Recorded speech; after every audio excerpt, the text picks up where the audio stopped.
How's everybody doing? All right, good. Thank you guys so much for being here.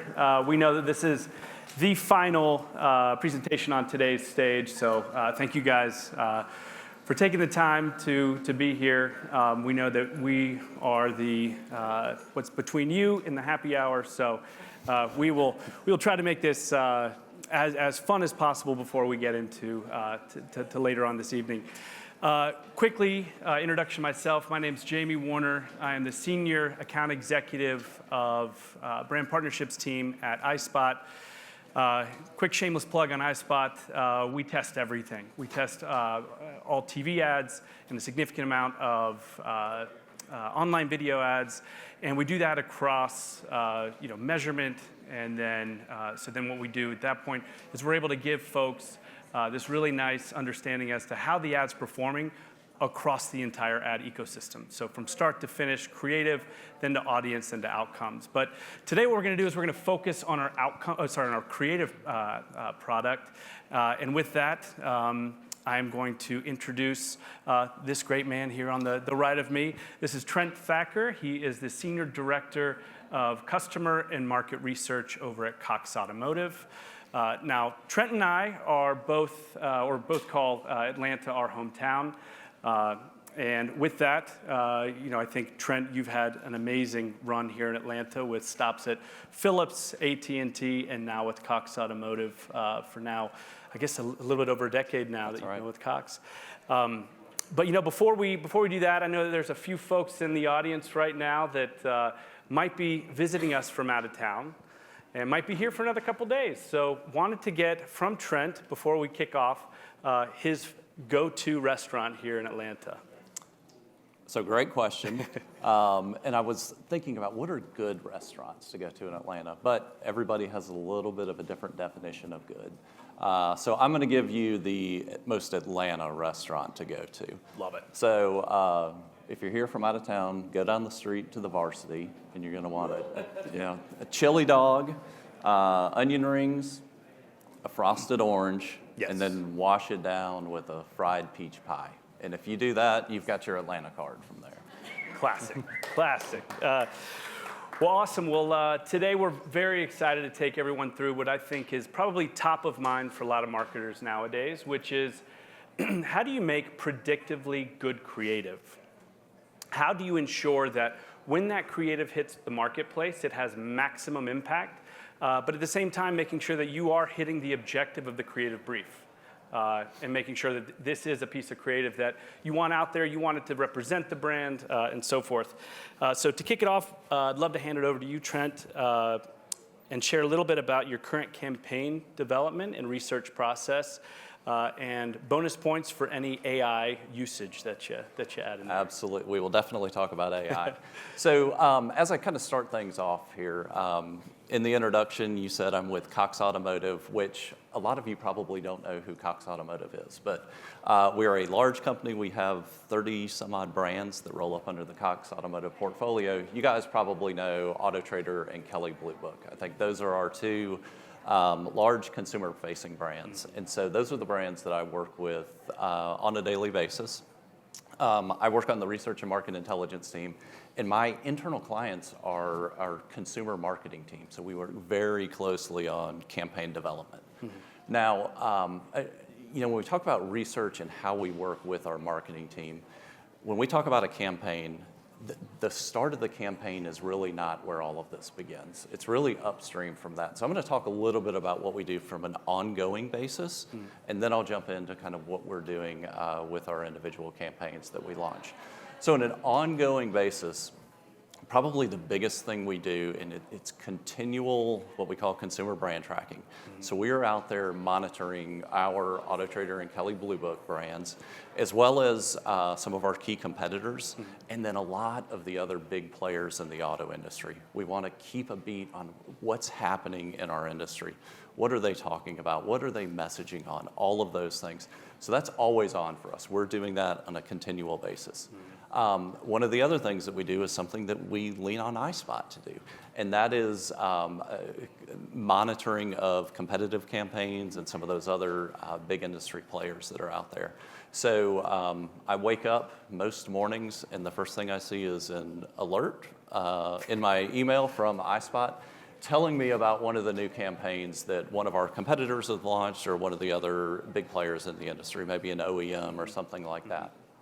And so we're constantly looking at those, seeing what are they talking about today? What do we need to address in our campaigns? So that's some of the things that we're doing really on an ongoing basis. When we talk about the individual campaigns, though, really what we try to do, my team in partnership with our consumer marketing partners within the organization, it all starts with doing some research and understanding what are the key messages that we need to be talking about right now.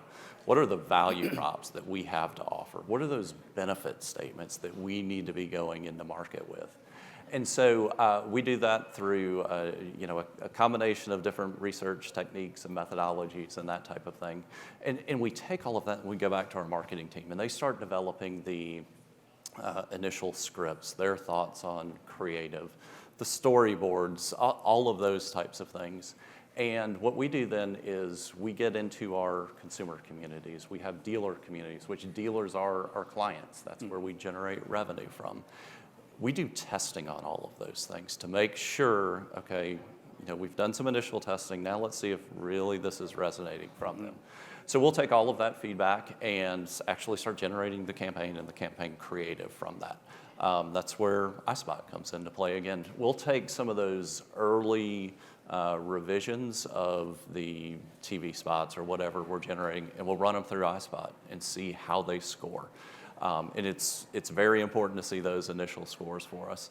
So then we actually go back. We might do further focus groups with consumers. We might do further quantitative research with consumers to really allow us to fine-tune that creative. Then once we've got that fine-tuned, it's one final pass through iSpot to see what those scores are, and then we're in market with it. And so that's really kind of what our ongoing and our campaign process looks like. Now, you asked about AI. What are we doing in the AI world? And I'm sure all of us in this room are really kind of dipping our toe in the AI world at this point. So I'll talk a little bit about how we initially kind of dipped our toe into the AI world with some work that we did with our campaign that launched back in August. And really, the AI work centered around generating, we used AI engines where we would input the scripts, initial scripts of commercials. Then we use those AI engines to create everything around that. So it was, think about the old animatics that used to get created and that type of thing. We let AI engines create that for us. And we actually took those AI-generated initial sets of creative, we took those to focus groups. And they were of high enough quality where we were able to get great feedback from these focus groups. Now, what was really outstanding about having the AI technology at our disposal, we could do a focus group in the afternoon. We could go back and make edits to that creative based on the feedback that we got from those focus groups. Then in our evening focus group, a couple hours later, we had new content there that they were looking at. Wow. So the speed that it gave us was really incredible and really allowed us to navigate through the creative production process a lot quicker. So that was kind of our initial, dipping our toe into the AI waters there. What we are now doing, we're starting to work on some new campaigns and creative that'll launch, maybe late this year, early next year. We've targeted the AI at some different things here. So what we're doing now is we're actually going through our standard research process, generating scripts, and that we are then running those scripts through AI engines. And what we're specifically doing is running them against what we call generational personas. So these are AI generational personas. Think of the AI millennial or the AI Gen Zer. And we're seeing, what does it tell us about this? what we have found is overall the feedback's pretty good, and it's brutally honest what is pumping out of these AI engines, which was funny for us.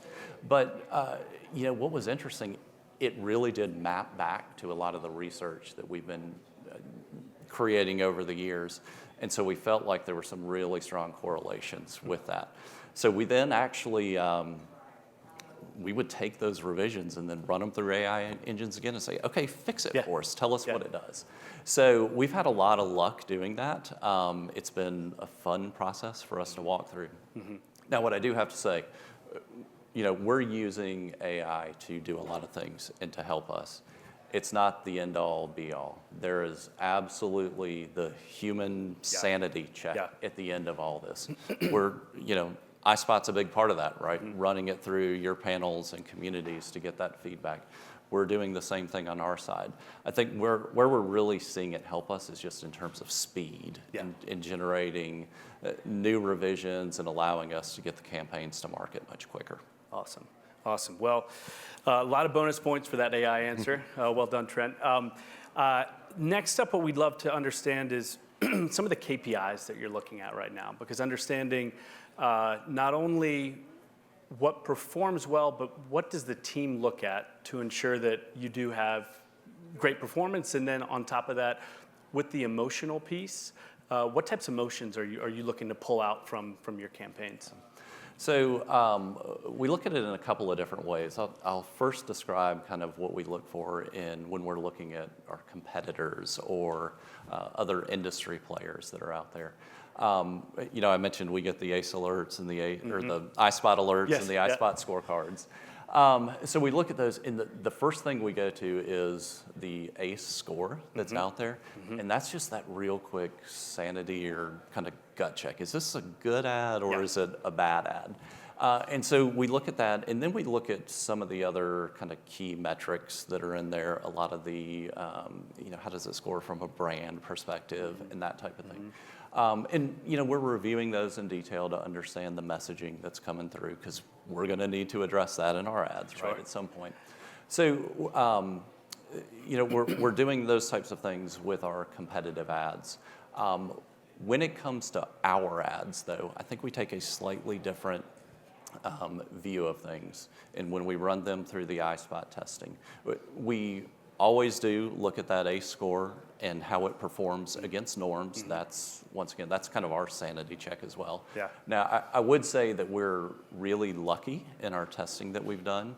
I talked about all that research we do beforehand. When we run things through iSpot, we typically see we've got pretty good scores to begin with. They could always get better, but we're typically starting from a very sound place. Now, the next key metric that we typically turn to is there's an information score that's a part of the iSpot scorecards. What we have found in all the research that we do is that that information score, or how effectively we communicate information, really does positively impact that overall score. And when we talk to consumers, they are saying, yes, this resonates with me. Now, the thing to think about here is, right, our users are people who are typically in market for vehicles. And you guys probably don't know this, but people who are in market for vehicles are typically spending between 90 and 100 days in market for a vehicle. They're doing a lot of research. And, when we talk about buying a vehicle, I think we think about, let's go down to the dealership and buy it. But really, if you've been through the process recently, So much research. it's so much research and so much education's done. You have to, find the vehicle you're interested in. Find a dealer who's selling that vehicle. You've got to find out, how do I get financing now, right? How do I dispose of my current vehicle? So you need to understand all of these things. And that's why that information score is really so important to us. And the other thing is, we serve this big, broad audience, right? We have Gen Zers who, they're buying their first car, right? They've never been through this process before. So it's really important to educate them on our solutions and how it helps them navigate the process. Then on the other end of the spectrum, we've got baby boomers like my parents who have bought 25 cars in their life, right? they need to be educated as well. The car buying process has changed tremendously since they have been through it. So that's why kind of that information score is so important to us. The next metric, or kind of series of metrics we really look at, are the brand scores and the brand recognition scores that come through on the scorecard. We operate in a very, very competitive market, and it is extremely difficult for us to break through, right? And, we look at competition from a very unique lens, because we have competitors who they're not just competitors, but they're also customers of ours. So at the end of the day, though, it's really about vehicle shoppers. As they're going through the process, we want their eyeballs on our sites like Autotrader and KBB. They're also going to use OEM sites. They're going to use dealership sites and all of those types of things. And they're using 4, 5, 6, 7 sites in their process. So that's why the brand recognition score is so important for us, and we want to break through with brand. And then really the final metric that I'll talk about here, in some ways it's the most important metric, is polarity, right? We, both our Autotrader and KBB brands, we're a little bit conservative in our approach. We don't want to make waves, bad waves, with any of the content that we're creating. And so we can look at that polarity score and make sure, okay, nothing we are doing here is crossing the line in any way. Some of you may have been downstairs a little bit earlier and saw Steve Koonin speak about the Hawks and some of their marketing campaigns that they've done. Some of those things we couldn't do in our world. They're a little spicier than what we want to be doing. A lot more red on that polarity graph. Exactly. So, and here's the other thing that comes into play. Our KBB, or Kelley Blue Book brand, next year will turn 100 years old. It is one of the most trusted brands that is out there. We win awards every year for Kelley Blue Book and the level of trust that consumers and shoppers put into that brand. I don't want to be the person that has to walk into our CMO's office and say, we messed up. We've spent 100 years building this brand. Ensuring. And one of our pieces of content just didn't hit the standard that we needed it to take. So, the other thing to think about here around polarity and the trust that we've built is our revenue model is based on advertisers paying us. And that's usually dealers. It's usually OEMs, and we take it very seriously. Our advertising needs to not just represent our Autotrader and Kelley Blue Book brands in a positive light. We have to represent all those advertisers on our sites as well in a positive light. So that's why that polarity score is so important to us, and we don't want to see that needle ticking up in the wrong direction. To the right. Well, Trent, thank you for that. I think what I wanted to show now, not only are the results from that initial pretest that we did for this spot, but then what we wanted to do was show you guys the finished product. And then we'll talk through some of the insights that led to the creative changing and what is that improving within our scores. So with that, I need a truck for all of this. We got a large one. All right, Autotrader. Let's find him a ride to fit all his stuff. Inventory, budget, pricing, fire up auto intelligence. Syncing data tools and preferences for customized results. You're on fire, Jim. Sweet. Uh-oh, he's gonna fall! Autotrader, auto intelligence. Woo! What a ride. Keenan Thompson, great selection. Awesome brand advocate there. Any examples of how you were able to improve? We'd love to hear what that looks like, and then we have this slide where you can share some of that. Yeah, so when we went through this original round of testing, I would say we were pretty pleased with the project or the product that we had put together. We certainly realized there was areas for improvement in the ad, though. So we went through that process, made the adjustments, and then did another round of testing with iSpot. But what we saw between kind of the initial cuts that we did and more of the finished film testing we were doing, we saw those brand recognition scores go up a few points, so that was good. We were cutting through some of the noise that was out there. We also looked at the likability scores. We saw very big increases in likability, and that's important to us. You know, I talked about we don't want to be a controversial brand. We want to be a brand that's liked and trusted by everyone. So it was great, really, to see that movement. And then, you know, when we talk about some of the emotions that come through in the ad, really what we saw that popped was this kind of the authentic emotion.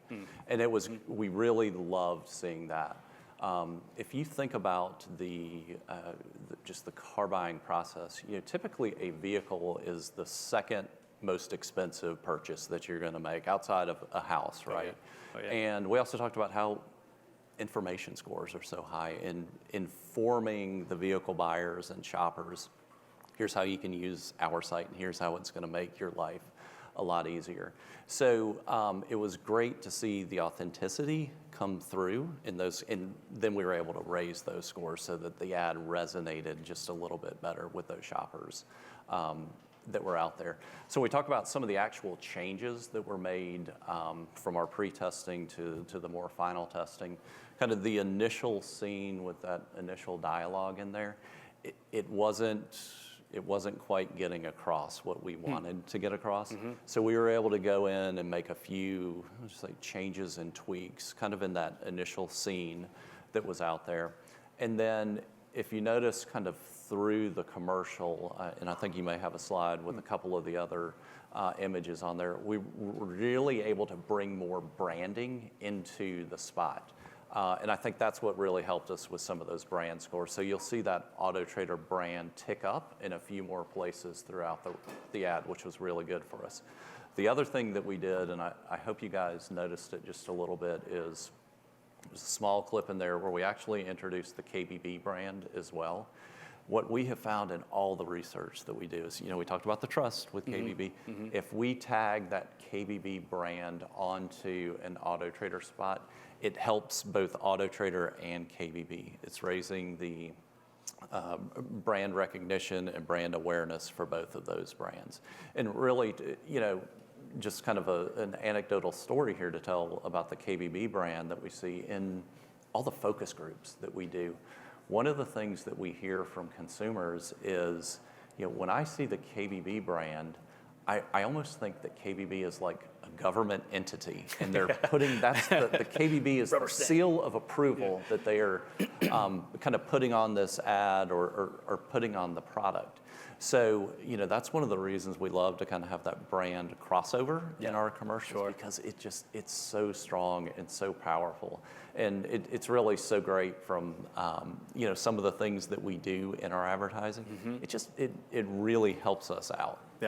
Yeah, and it's really impressive how you guys were able to take your brand recognition up, but also keep that authentic emotion in there. That was a really well done piece there. Were you going to say something? No. Okay.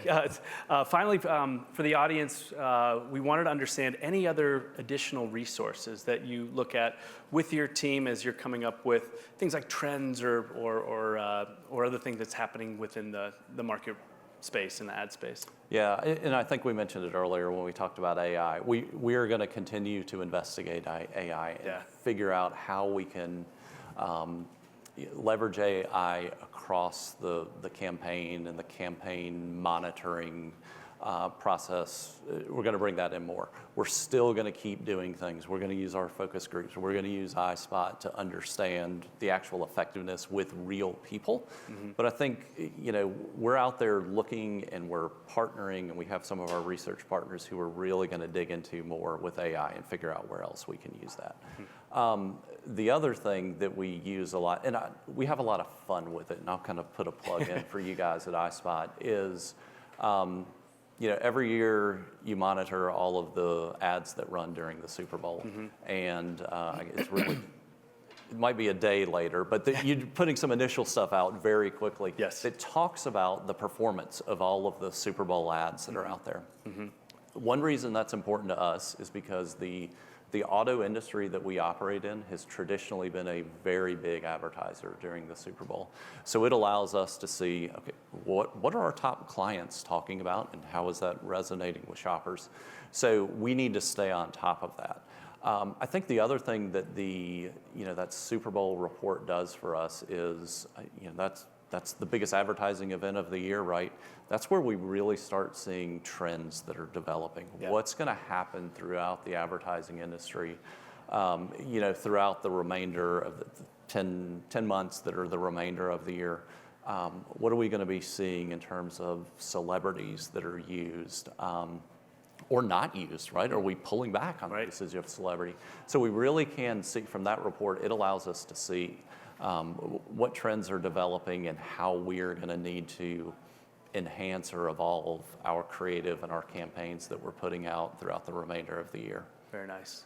Very nice. Well, Trent, thank you for sharing with us your playbook. Well, thanks for having me. And thank you, Brandweek Atlanta. It feels like Trent and I actually have home field advantage here in Atlanta.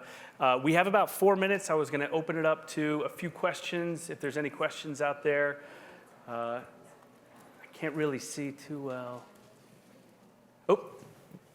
So in your use of when you're doing your testing for the creative, which allows you to be very nimble to, turn around changes. Are you actually working in video at the time, or are you actually working in storyboards and flat art and the ability to update those really quickly? Yeah, in the past, it's typically been more in storyboards and that type of thing. But I mentioned earlier how we'd kind of brought in some AI tools that help us generate. They're I'll say AI-generated animatics is probably the best way to describe those. But it's generating those for us, and we can do one focus group around those, and it's so easy to go back in and make changes.